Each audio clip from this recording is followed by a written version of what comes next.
আসসালামু আলাইকুম রহমতুল্লাহি বারাকাতু। কেমন আছেন বন্ধুরা?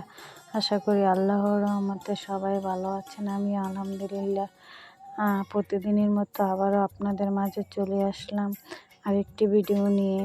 তো বন্ধুরা, আজকে আমি দুপুরে রান্না করব পেঁপে দিয়ে নলা মাছ। তো গত ভিডিওতে আমি রান্না করেছিলাম পেঁপে দিয়ে পাঙ্গাস। তো আজকে আমি রান্না করব পেঁপে দিয়ে নলা মাছ। তো দেখতে থাকুন বন্ধুরা। আমি পেঁপেগুলোকে ভালো করে সাইজ মতো কেটে নিয়েছি, একটা আলু নিয়েছি। তো ভালো করে অফ ক্যামেরা ধুয়ে নিয়েছি। প্রথমে আমি মাছগুলোকে ভালো করে ভেজে নেব লাল করে। তো বন্ধুরা, কাঁচা তরকারির সাথে যদি মাছটা একটু লাল করে ভেজে তরকারি দেওয়া যায় তো তরকারিটা খেতে গিয়ে অনেকই ভালো লাগে।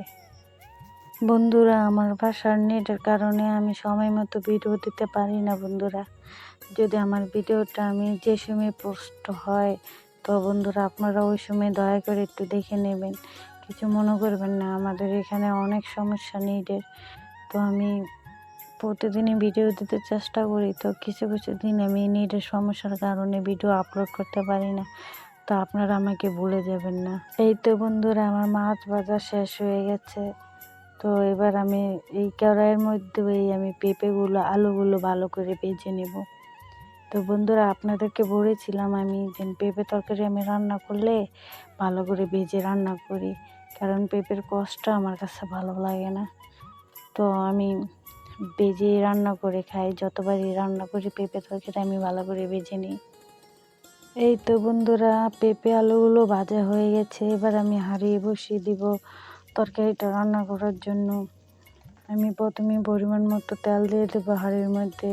তেলটা গরম হলে পেঁয়াজগুলো দিয়ে দেবো একটু বাদামি কালার করে, আদা রসুন দিয়ে দেবো পরিমাণ মতো। তারপরে একটু পানি দিয়ে তারপরে হলুদ মরিচ দিয়ে লবণ দিয়ে ভালো করে আমি কষিয়ে নেব হলুদ মরিচগুলো। তো বন্ধুরা, আপনারা সবাই রান্না করতে পারেন, তো এর তো দেখার কিছু নেই। তো আমি তো ইউটিউব করি, আমার তো সময় মতো ভিডিও দিতে হইবই আমার, কারণ যেহেতুই আপনারা আমি জানি আমার তো ভালো ভালো আপনারা রান্না করতে পারেন। তারপরে আমি যেরকম পারি যেভাবে যেটাই রান্না করে খাই ওইটি আপনাদের কাছে আমি শেয়ার করি, যেহেতু আমার ভিডিও দিতে হবে। যাই হোক বন্ধুরা, প্রতিদিনের মতো আমি আবারও আপনাদের একটি কথা বলতে চাই, যারা যারা ভিডিও দেখছেন লাইক দিতে যদি ভুলে যান অবশ্যই একটা লাইক দিয়ে যান প্লিজ। আপনার একটা লাইকের কারণে আমার ভিডিওটা সবার কাছে পৌঁছে যেতে পারে। যারা যারা লাইক দিয়েছেন এবং যারা যারা আমার চ্যানেলটাকে সাবস্ক্রাইব করেছেন তাদেরকে অসংখ্য অসংখ্য ধন্যবাদ। তাদের প্রতি ভালোবাসা এবং দোয়া আমার সবসময় রইল। তাদের পাশে আমি সবসময় থাকবো ইনশাআল্লাহ।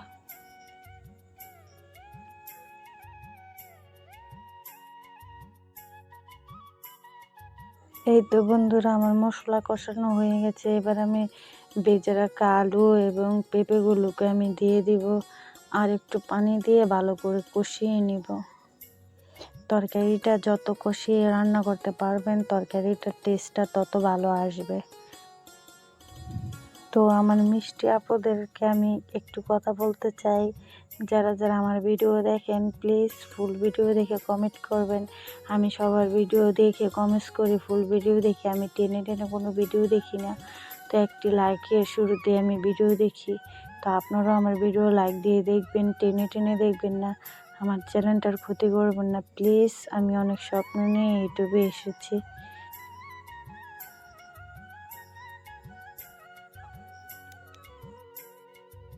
এই তো বন্ধুরা, আমার তরকারিগুলো কষানো হয়ে গেছে। এবার আমি পরিমাণ মতো পানি দিয়ে বলক আসার অপেক্ষা করব।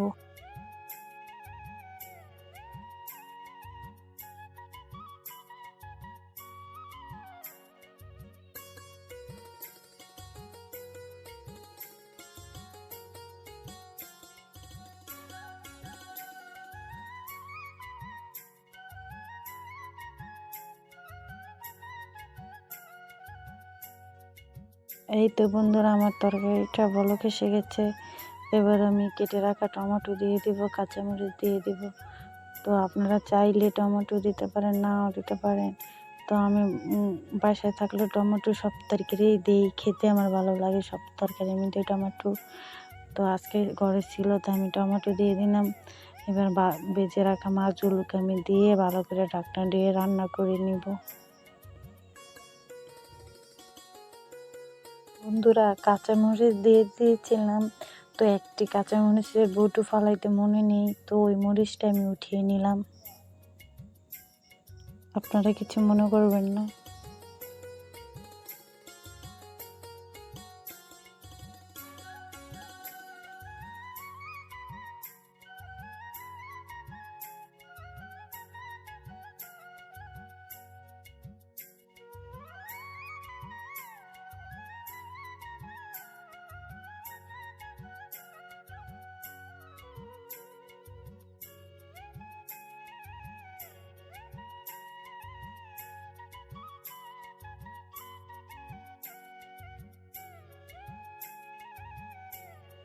এই তো বন্ধুরা, রান্না মোটামুটি শেষ।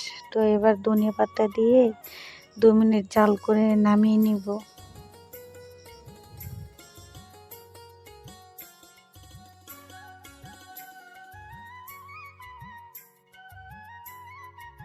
তো বন্ধুরা, আজকে আমার নলা মাছ দিয়ে পেঁপের তরকারিটা কেমন হয়েছে অবশ্যই কমেন্টের মধ্যে জানাবেন, জানাতে ভুলবেন না। তো আজ এই পর্যন্তই, আগামী ভিডিওতে দেখা হবে। সবাই ভালো থাকবেন, সুস্থ থাকবেন, সবাই সবার পাশে থাকবেন, সবাই সবার জন্য দোয়া করবেন। আমিও সবার পাশে থাকবো, সবার জন্য দোয়া করব। সবাই একসাথে থাকলে ইনশাআল্লাহ একদিন সফল হবই। সবাই ভালো থাকবেন। আসসালামু আলাইকুম ওয়া রাহমাতুল্লাহি ওয়া বারাকাতুহু। আল্লাহ হাফেজ।